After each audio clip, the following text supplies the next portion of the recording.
but here we go. Let me get my agenda. Welcome, everyone, to the Salt Lake City Council formal meeting. I'm James Rogers. I'm conducting the meeting this evening, and as is usual, we're going to start with the Pledge of Allegiance. So if you'll stand and repeat the Pledge of Allegiance with me. I pledge allegiance to the flag of the United States of America and to the republic for which it stands, one nation, under God, indivisible, with liberty and justice for all. I know our numbers are few this evening, but there are still rules of decorum, whether we're full or small. We have a few opportunities for public comment tonight, and we will call people based on the comment cards that have been turned in. So I'm just going through here, reading these rules of decorum. Comment time is limited to 2 minutes per person, and you cannot combine the time with another speaker, as reminded. No disruptions, do not block other people's views and signs with other items. Allow council staff to help pass out any handouts that you may have. We're looking for approval of the work session meeting minutes of Tuesday, November 12th and Tuesday, December 3rd, as well as the formal meeting minutes of Tuesday, December 3rd, 2019 and Tuesday, December 10th of 2019. So moved. Second. Great. Motion by Councilmember Fowler and a second by Councilmember Johnston. All those in favor? Wait. Yes, all those in favor? Aye. Aye. And we have approved those meeting minutes. We're on to public hearings, items B1 through B5. They will be heard as one public hearing. So remember, I have one comment card, only one. Does anyone want to speak in regards to items B1 through B5, other than Zachary Bartholomew? Come on up, and then Mr. Davis will be after Zachary Bartholomew. Hi, everybody. I am here on behalf of the Liberty Wells Community Council. I'm the vice chair to support agenda item number 3, which is the Transportation Alternatives Program 2022 for the Kensington East-West Neighborhood Byway. Before I get into that, really appreciate this administration. I watch online a lot. This is my first time talking here. Let me go into my statement. The Liberty Wells Community Council, in partnership with the Ballpark Community Council, submitted a joint application to develop a neighborhood byway on Kensington Avenue as suggested in the Utah Bicycle and Pedestrian Master Plan, 2015, right? The Kensington Neighborhood Byway would connect our 2 neighboring communities to valuable resources such as Liberty Park, the community college, and other businesses, lifestyle amenities found on State, Main, and West Temple. We're enthusiastic that the changes on Kensington Avenue will bring more people to the street by providing an east-west corridor, which is much needed, and we need more of that, that will deter crime and convert Kensington into a fundamentally safer street. The grant application would complement the requested capital improvement funds. To conclude, the Liberty Wells Community Council supports the city's effort to secure diverse sources of funding to accomplish this project. Thank you. Thank you, Mr. Bartholomew. Bill Davis, followed by Amy J. Hawkins.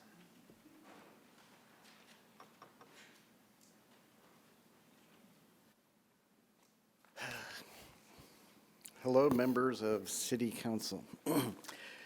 My name is Bill Davis. I'm here to speak in support of the grant application for the Kensington Avenue Byway.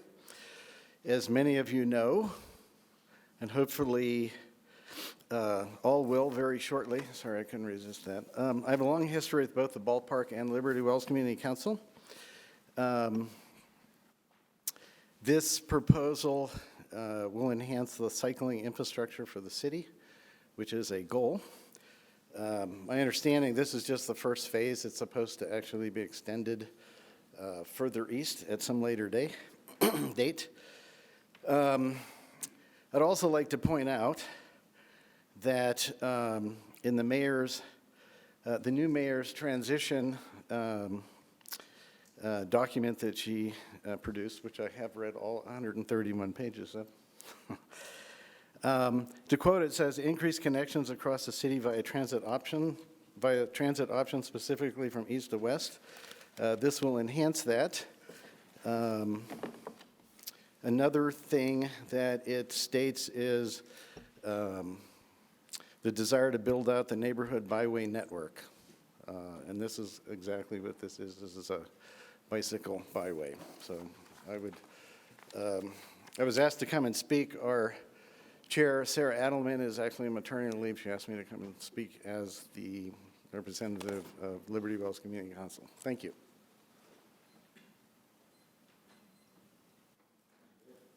Ms. Hawkins. Hello, council members. I'm Amy J. Hawkins, Chair of the Ballpark Community Council, and like others, I'm here to make comments in support of the Kensington Avenue Byway project. In the past 2 years, there have been several violent homicides and other crimes committed in our neighborhood on or closely adjacent to Kensington Avenue. We need to improve the built environment. By making it into a neighborhood byway, we hope to deter crime by bringing more users to a transformed and safer Kensington Avenue. In addition to support from 2 neighborhood community councils, we also have letters of support from the Utah Pride Center, Pam Peterson, who's principal of Innovations High School, and Sam Hansen, our Salt Lake City Board of Education representative for Precinct 5, and those have been sent to you via council comments. Sam thinks this supports our mutual goals as a neighborhood and a school district, infrastructure improvements that will promote student pedestrian safety and retain families in our neighborhoods. This proposal also speaks to a neighborhood that has recently gained additional pedestrian-oriented residents. Several new higher-density housing projects have been completed in Ballpark on Main Street and 1700 South. At least 2 more are going to be completed this year alone. We only expect this trend towards urban infill to continue, and some of us are really pleased about it. We want more eyes on the street. We want more feet on our sidewalks. We want more bikes in our bike lanes, living healthy lives and frequenting our neighborhood small businesses. Thank you for your time. I have one more comment card in regards to these items, and that is Taylor Anderson. Is there anyone else that wants to speak? All right. Hey, so my name's Taylor Anderson, and I am also supporting number 3. I will keep it very brief. The Bike Ped Master Plan has planned for dozens of miles of these things, and not many have been built in the past 4 years. A couple in Rose Park, but another example is 600 East. So this would connect 600 East with 300 East and Main Street bike infrastructure on all 3 of those. And it would also put more eyes on the street, as others have mentioned. My other thought, in addition to asking that you support this, is if we need to go find federal funding for these projects, it might be time to look for ongoing dedicated sources of funding from the city. So, thank you. Okay, council members, I do not have any other comment cards. Yes? Mic on. I move that the council close the public hearing and refer items B1 through B5 to a future consent agenda for action. Motion by Councilmember Johnston and second by Councilmember Wharton. Is there any discussion? All those in favor? Aye. Aye. And that motion carries. We're on to item, there's no item for C, which is potential action items. We're on to item D, which is comments, questions to the mayor from the city council. Mr. Chair, I have a question. Yes, you do. How are you feeling over there, Madam Mayor? I'm trying not to say aye. I'm just going to keep the mic off till this part of the meeting every time. Well, it's nice to see You you all over look there. beautiful. It's really lovely to sit here and feel a little bit closer to that podium. Any other questions for our new mayor? Yes. Red looks really good in you. So, and it's pinch me because it's so fun to see somebody sitting there. Thank you. It's real. Of course, you know we know you're going to be super busy throughout your administration, but it's so important that you sit here with us and work together. So that's something that I'm very hopeful for. I'm very optimistic that you will be able to achieve that. We understand you will have other events to attend to, but so. Thank you. This Thank you is so a much for priority being for here. me. And in the 6 years that I sat right there, I I learned the most, I think, in these meetings, in the formal meetings. We do a lot of good fighting across the hall and debating of issues, but listening to the public is just incredibly impactful and important for all of us as elected people in this city. So this is a priority for me, and I will do my best to be here every time. Well, you're already on top of it, so. Thank you, Mayor. But I also want to welcome your Chief of Staff, Rachel Otto. Thanks for being here. Thank you, Council, All for right, having have me. you got all of it ready? The mayor's recommended budget's all put together. You know it backwards and forwards. No Perfect. problem. Ask me anything about We're that. good. You'll know it better than I do already. Okay, we are going to move into comments to the city council. I only have 2 comment cards this evening. Again, rules of decorum. I'm going to read these 2 comment cards. Number 1, the first speaker is Matt Conway, followed by Richard Steiner. And if you would like to speak to the council and haven't, please raise your hand, and you can come up afterwards and fill out a comment card after you've spoken. So, Mr. Conway, followed by Mr. Steiner. Hi, my name is Matt Conway. I live in downtown Salt Lake.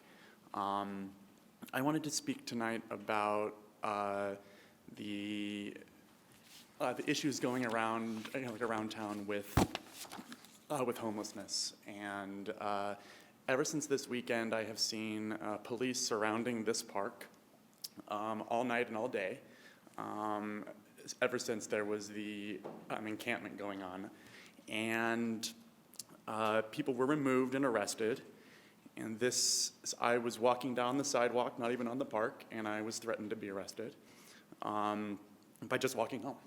So I just witnessing, because I live literally like across the street, and just witnessing the treatment of people who have no other place to go, it's offensive. And the reason why it's even more offensive to me, the Supreme Court just rejected the appeals court, the 9th District, not applied to us, but it still matters. They said that homeless people, they said by rejecting it that homeless people have a right to public space if there's no other place for them to go. And at any night at the shelters, there's anywhere from no beds to 50 beds available. And there were at least 75 people at the park last night, or on Saturday. And at any time, there are hundreds of people just all around downtown. So there aren't enough beds for all those people at any given night, and they never know when there actually is. So, so KUTV actually did an investigation last week, or this weekend, and they found that at any day over the past month, there's anywhere from no beds up to 50 beds available, and every day's different. So there really is no guarantee that there's actually space available.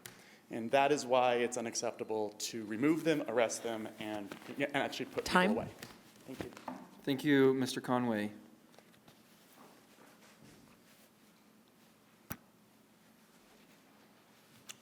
Good evening. I'd like to address the issue of the trails plan for the foothills. And I want to commend the city for finally joining the sister cities up and down the Wasatch Front and as far as St. George to finally deciding that building trails is a good thing. However, it's rather dismaying that there's a 10-year plan to build 30 miles of trail. And it should not take that long. If you look at what Park City is doing, what Draper is doing, what Moab is doing, what St. George is doing, they're building miles of trail every year. I think that your hearts are in the right place, but you have to start spending money on shovels and digging and not planning. I looked at the website today, and the idea that one of the issues that the consultants were worrying about was whether the sign should be a rectangle or a square. You're wasting our money. So let's try to get the trails built and people on the trails. This relates to the environment because I'm driving to Park City every day to ride, and I'm driving to Draper every day to drive. So, and the high school teams are driving to these different venues to ride. So we can reduce air pollution that way. Also, if you look at the IMBA website, the economic impact of a good urban trail system is rather large. Park City would not have a summer tourist trade if it were not for the trail system that they built there. Moab would have dried up and blown away after the uranium bust if they didn't build a trail system. So please, let's try to get the trails built. And Councilman Dugan, Mayor Mendenhall have my email and contact information. I'm Time. more than happy to work with any organization that wants to push this forward. I Time. don't like working counter to the city's efforts, but once a real working plan is in place, Time. I can help get the Thank you, Mr. community Steiner. together. Thank you. Appreciate you. Mr. Steiner is the last comment. Yes, Mr. Comstock, please come up. And then fill out a comment card if you wouldn't mind afterwards.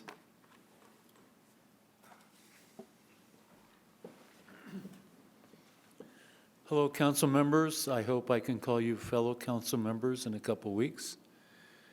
On my application, my name is Earl Robert Norman Comstock, and I just want to say hello. I didn't get to say hi to some of you, including Anna. I didn't get a chance to say hi to you, and all I wanted to say was hello, and I look forward to hopefully serving with you. And it'll be a great honor. Thank you very much. Thank you for your good work. And that's about it. I have to go to choir rehearsal now, so I'm glad of that. Thank you. Thank you. Have fun. Thank you. Don't sing flat.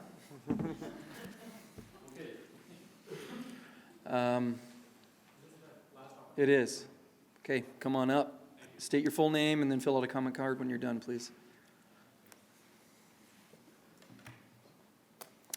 My name is Daniel Ship. I'd like to share with you a little about one of my heroes. Her name is Nellie Bly.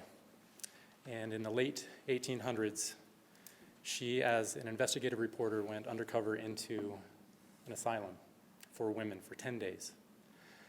She was instrumental in revolutionizing the treatment of the humane treatment of people who were staying in such facilities. She was a catalyst for that change. I am particularly and deeply concerned for our homeless community here in Salt Lake City. For the past 47 nights, I have stayed in Salt Lake City's warming center. This is the shelter that requires people to sit down night after night after night. I was staying in the road home previous to that, downtown, when they shut down. I'm not sure if, well, I'm pretty sure that there's a lot of misinformation and inaccuracy in regards to what is taking place there, as well as in the rest of our homeless service system. I've seen it in the news, and I've heard people in authoritative positions state that there will always be a warm place for people in Salt Lake City who are experiencing homelessness to go.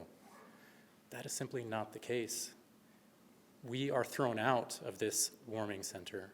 It started at 6 o'clock in the morning. It's been moving forward. It's now 5:20 in the morning, night after night. It doesn't make sense to me that people who are staying in a warming center will be expelled during the coldest time of any 24-hour cycle. This is only one of 3 times throughout the day when people have no access to a warm shelter. There have been literally weeks that we have not had access to running water in the bathrooms.